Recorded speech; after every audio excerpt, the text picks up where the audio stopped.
Hi guys, welcome to Little Rock Central High School National Historic Sites special edition of Peeling Back the Layers of the Little Rock Nine. This is our National Park Week edition of this subject. We are doing today Throwback Thursday. So what we wanted to talk about for Throwback Thursday was, of course, a story that has to do with the Little Rock Nine, a story that you probably might not know if you haven't been to our site or if you haven't read about this portion of our country's history in depth. Certainly not going to be mentioned in any school textbooks if your kids have learned about it or anything like that. This is about the lost year, the 1958-1959 school year here in Little Rock, Arkansas, where there was no school for an entire year following the integration crisis of the 1957-1958 school year. Excuse me. We wanted to talk about this subject today because it, in many ways, has an uncomfortable parallels can be drawn to what is happening in the world today with kids all over the world, all around the country, out of school because of measures beyond their control. You have kids who desperately miss school. Maybe they hadn't thought about it beforehand, like, oh, school, I'm so happy when it's over. But right now, I think many kids around the country are struggling with not having that daily structure, not being able to see their friends on a daily basis. And that is something that kids here in Little Rock experienced 62 years ago as well, or almost 62 years ago. I guess it is 62 years ago. Anyway, I can't do math, I'm a historian. So we wanted to talk about that. What is the lost year, essentially? So following the 1957-1958 school year, when school was finally finished in the spring, of the 9 African-American students who entered Central High in September the year previously, 8 are left. 1 has graduated, that's Ernest Green. So for the 58-59 school year, there will be 7 returning. But in that summer of 1958, they are not going to be thinking about that. All 9 are going to be reunited. It'll be the first time they see Minnie Jean Brown since her expulsion and moved to New York. They're going to be received around New York, Chicago, D.C., in parades. They're going to go to Broadway shows. It's going to get them out of Little Rock for a little while, give them a much-needed break, and they'll be given scholarships on some of these excursions as well. While they are gone, while they're probably trying not to think about what's happening in Little Rock, people here in Little Rock are plotting and scheming, specifically Governor Orval Faubus, the governor of Arkansas. And he's thinking to himself, well, I can't have a repeat of last year. Last year was a disaster. The president got involved. It was this big, huge mess. What can I do to prevent integration? Now, the proposed idea of threatening and eventually closing the school is an idea that's being spread all around the different southern states. All the southern governors who are trying to fight against integration, they're all talking to each other, they're communicating with one another, so they're getting ideas from one another. A school in Virginia has been threatening to do this from almost the minute Brown versus Board was decided in 1954. The school board of Prince Edward County is threatening from the get-go that we're going to close the schools. And they do eventually close their schools. Prince Edward County in Virginia closed their public schools for 5 years. 5 years, there was no public education. The only school that they had was a private school called the Prince Edward Academy. You had to be white to be able to attend that school. Here in Little Rock, Governor Faubus is going to go on television. He's going to announce to the people of Little Rock that he is holding a special referendum. Do we want to proceed with integration? The gradual integration plan that had been proposed a few years previously by Virgil Blossom, where we allow more and more black students to enter Little Rock high schools and public schools as the years progress, or, and this is the idea that he is heavily implying everyone should vote for because the sign he's holding up advertising it only has this listed as an option on that press conference. He says, should the people of Little Rock vote to close the schools? The people of Little Rock vote to close the schools, and there's no public school in Little Rock for an entire year. The kids are locked out. What do? How do they get an education? 93% of white students are able to enroll in private schools. Private schools pop up in Little Rock almost overnight. Some of them even try to get into Central High School. Governor Faubus was accused of trying to lease Central High School to a private school to be able to use that building. He is thankfully shut down and told him, you can't do that. This building is public property. It's against the law to be using the property in that way. But it doesn't stop the other private schools that open up all around the city of Little Rock. You're going to have massive white flight happening from this neighborhood.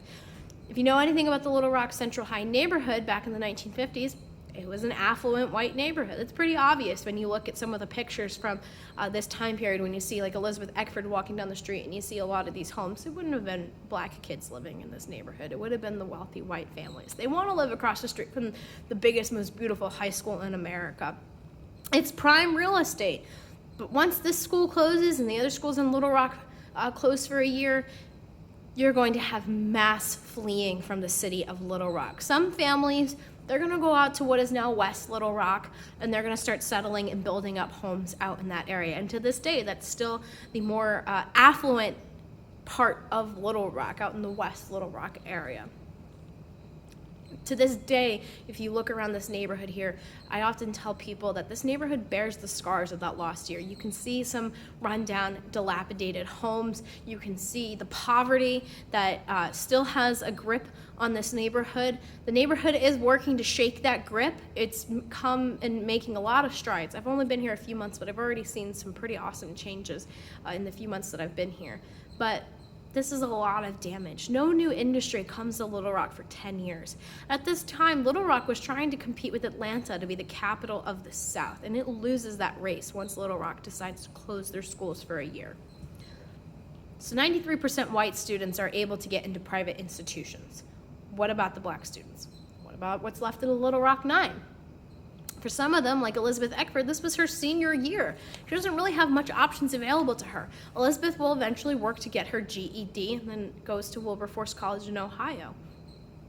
Some students, like Carlotta Walls, she has to take correspondence courses with universities to be able to keep up with her schoolwork. Though she doesn't particularly like that, she does kind of vent that a big problem with those correspondence courses was that, you'd have to send the work off and wait for it to come back, and there's a little bit of a delay with that. Melba Pattillo Beals, she actually goes to California. She's taken in by a white family, members of the NAACP out there, who take her in and they get her enrolled in a high school so she's able to finish her high school career. She leaves Little Rock and she never comes back. She still to this day lives in California.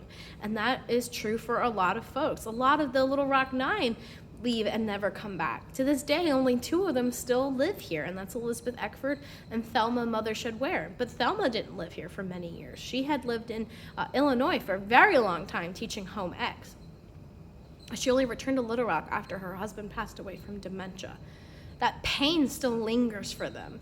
It's still hard for them. The Little Rock Nine were lucky in a way because of who they were, because of their celebrity. There are people willing to spend the money to get them out.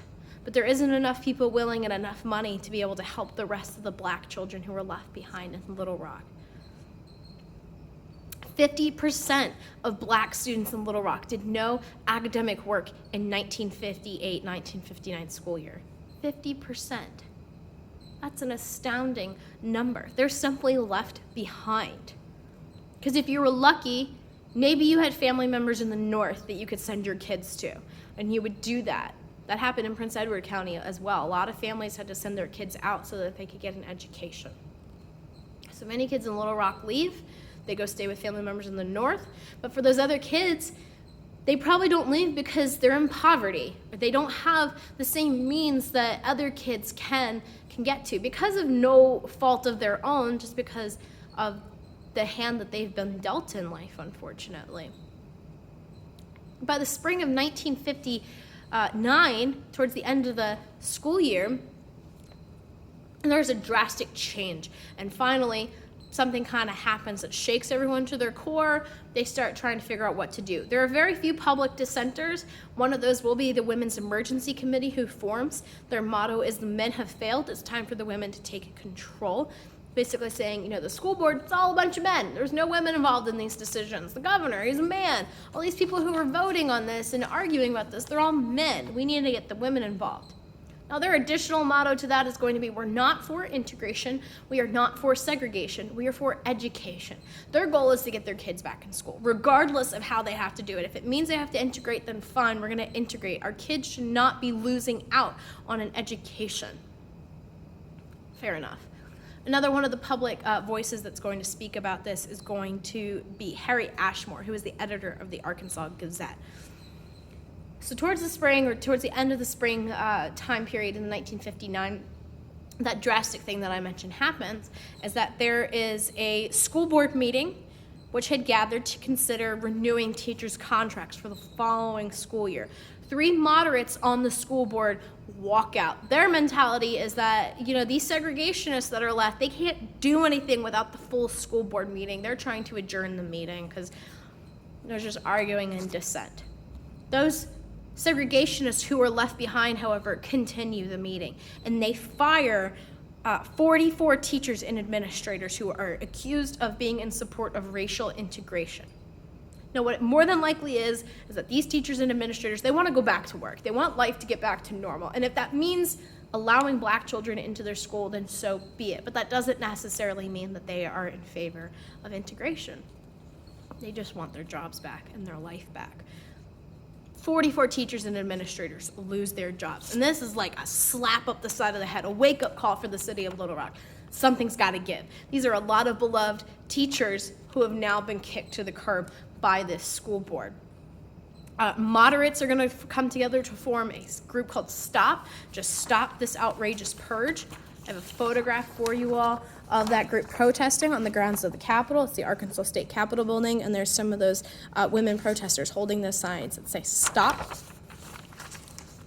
I also have this card from the Mothers League that was sent around about this vote that was held about, and for the school board, do you want to allow African-American children into the school? If you do, you need to vote for over here, and if you don't, then you need to vote for over here. It's more subliminal messaging, because the Mothers League was kind of like a white female KKK, very much a racist institution, a racist group that exists. There's also a segregationist opponent group that forms called CROSS, which is Committee to Retain Our Segregated Schools, and they attempted to recall the moderates on the school board. In a 20-day campaign, the opposing sides battled for the hearts of the community, and this is some of this information is coming from thelostyear.com. I'll put the link down below for you guys to read more about that. There's also a documentary available that you can watch to learn about this more in depth. People of Little Rock had to choose between keeping their beloved teachers and administrators or bowing to the segregationist purge.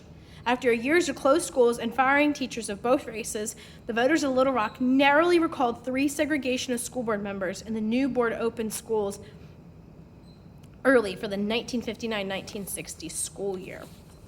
So it's very difficult and dicey time here. And what I'm often struck by when I think about this and hear about this is just thinking about the kids.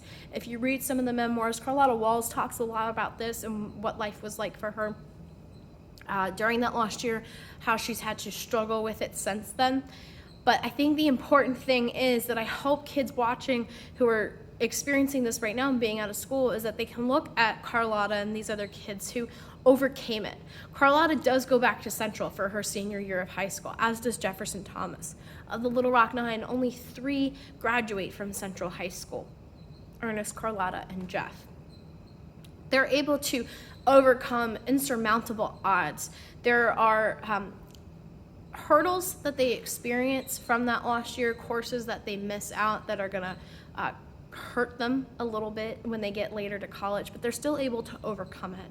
They're still able to be the best versions of themselves that they can be. So I know that right now it's a scary time and a stressful time, probably a lot of anxiety, but the Little Rock 9, they might seem like big rock stars and really awesome people, but they are kids. They were just kids who went to Central because of an opportunity.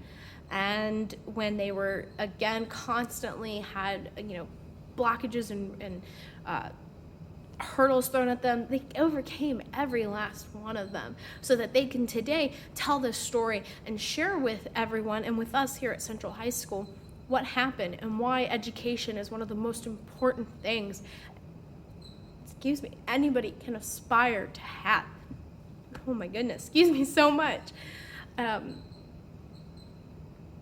So again, I know it's a difficult, frustrating time right now, but this too shall pass, as it did in the 1959 year. I would like to encourage anybody who, especially students who might be struggling right now, to write about this, because this is something that you're gonna be in a textbook one day. and this is the historian in me getting a little preachy, but what we are living through right now is history in a very big, overwhelming, all-encompassing way. This will be written about in books. How did we handle this? How did we cope? What did we do? I got a really great Junior Ranger response earlier from our virtual Junior Ranger from Eli in Kentucky, I believe, writing about what he's having to do. How did he get his education?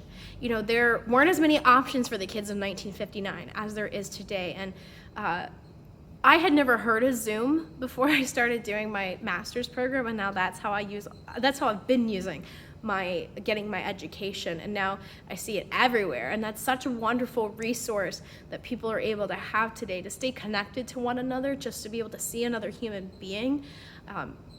I'll admit and say something I'm struggling with a little bit is not getting to see you all, not getting to have you here and getting to tell you the story in person. I'm so grateful for this technology that I can still talk to you and share with you this story, because it's probably one of the most important stories in our American history. So write down what you're experiencing, how you're learning, what you're doing to overcome these odds, because it'll be inspiration for future generations when we have to think about this 60 years from now, or even 30 years from now, 40 years from now. You know, the Little Rock Nine have been coming back at least every 10 years for the anniversary since the 40th, and it's important to them. And so I just want you guys to take comfort in knowing you're not alone. You're not the first kids to have to suffer from forces beyond your control. I worry you won't be the last, but the thing is, at the end of the day, is that if you stick together and you stick with it, and you don't let them get you down, you don't let them, being a hypothetical person, get you down, you can overcome. So write, talk to your friends, get on Zoom, get on, whatever your parents will let you get on, and just stay connected and tell your story. Tell your story here. If you are watching this, put in your comments. I would love to connect with you guys and hear how you guys are coping with this, what you're doing to learn and everything. Eli in Kentucky said he's doing a lot of packets that are getting sent home so that he can try to keep up. But I know that might not always be what the kind of learning style that you might excel at best. So it's definitely a challenge, but thank you guys very much. If you have any comments or questions, please feel free to leave those down here below, and we'll always try to respond in a timely manner. Happy National Park Week. I can't wait for you guys to be able to come back and visit your national parks in a safe, healthy manner, for us to interact with each other, and so we can continue telling you all these stories. If you're watching this video, there is also still the virtual Junior Ranger packet. We will send you a certificate and a badge if you complete that for us, and I'll put that link down below for you guys as well.